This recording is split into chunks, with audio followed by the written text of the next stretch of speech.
اقبال کہتے ہیں جب میں لندن میں وکالت کرتا تھا تو ایک خاتون تھی، لیڈی بارنس اس کا نام تھا. چھوٹے موٹے مقدمات لے کے وہ میرے پاس آتی تھی. بی بی ایک ہوٹل چلایا کرتی تھی.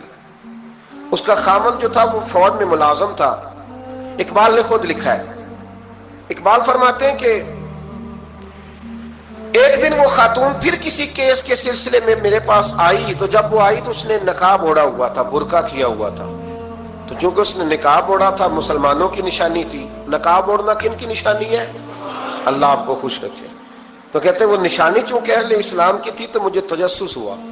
میں نے کہا لیڈی خیریت ہے؟ میم صاحبہ یہ برقع پہنا ہوا ہے. تو کہنے لگی ہنس کے، اقبال مجھے پکا یقین تھا کہ آپ ضرور پوچھیں گے. تو میں نے کہا اچھا تو یہ برقع؟ تو کہنے لگی الحمدللہ میں مسلمان ہو گئی. تو میں نے فوراً کہا کہ آپ کا شوہر تو فوج میں ملازم ہے، فوجی کے لیے بدلنا اور پھر ملکی قانون اور یہ چیزیں. تو کہنے لگی اس نے مجھے کیا کہنا تھا، وہ خود کلمہ پڑھ گیا. تو کہتے ہیں میں اور متجسس ہوا. وہ کیس کی بات کرتی تو میرا تجسس بڑھ گیا. میں نے کہا تو کیس چھوڑ یہ بتا کلمہ کیسے پڑھا؟ تو کہنے لگی اقبال اصل بات یہ ہے کہ میں نا بے اولاد تھی، خامد بھی بڑے اچھے پیسے کماتا، میں خود بھی ہوٹل چلاتی، پر ڈپریشن اور ٹینشن اور بلا وجہ کی پریشانیاں جان نہیں چھوڑ. یہ ٹینشن اور ڈپریشن کا نا مجھے عربی ترجمہ کوئی نہیں ملا. یہ ڈپریشن اور ٹینشن کا نا میں نے تلاش کیا ہے، لیکن مجھے عربی لغت کے اندر ان کے معنی مجھے لگتا ہے کہ اس زمانے میں یہ چیزیں تھی ہی نہیں. ہوتی تو ان کا کوئی نام بھی، یہ آج ہے نا تو اس لیے آج کے زمانے میں ہی نام ہے مفت کا، مفت کی پریشانی. تو کہتی ہے مجھے ٹینشن اور ڈپریشن رہتی تھی ہر وقت، بڑی میں پریشان رہتی تھی. میرے ساتھ ایک عجیب واقعہ ہوا کہ میرے ہوٹل میں نا ایک بابا جی برتن مانجتے تھے، بوڑھے آدمی تھے، 70 سال کے قریب عمر تھی. ان کا ایک بیٹا تھا، ایک بہو تھی، ایک پوتا تھا، لیکن وہ بیچارے بیٹا بیمار رہتا تھا تو لہذا وہ خود مزدوری کرتے. کہتی ہے ایک دن وہ بابا جی میرے پاس آئے، کہنے لگے میم صاحبہ 2-4 دن کی چھٹی چاہیے. تو میں نے کہا خیریت ہے؟ کہنے لگے میڈم میرا بیٹا فوت ہو گیا. بیٹا،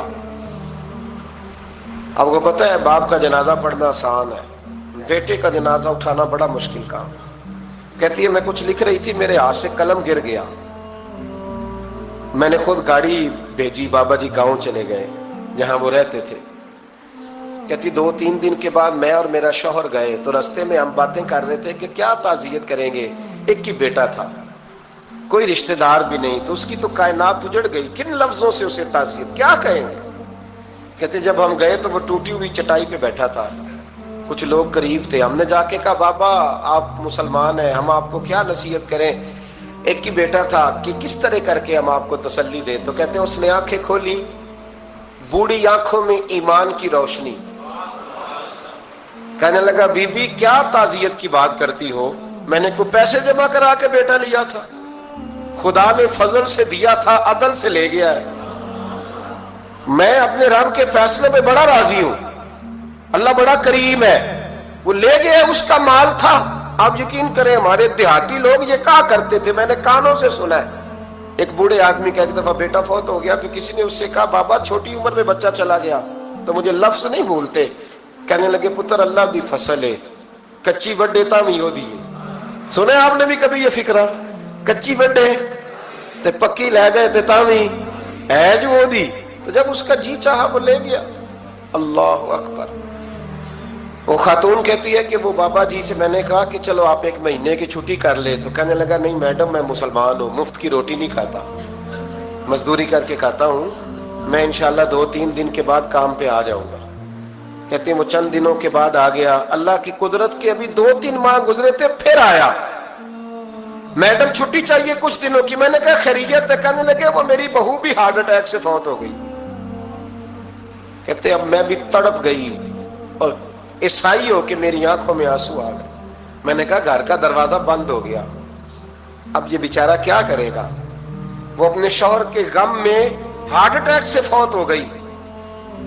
کہتے ہم پھر 2-3 دن کے بعد تعزیت کے لیے گئے. پھر ٹوٹی ہوئی چٹائی، بوڑھا نہ اپنی انگلیوں سے زمین پر کچھ بنا رہا. کہتی ہے قریب گئی اور میں نے جا کے کہا بابا اب تو تسلی آپ نے خود ہی کرنی ہے،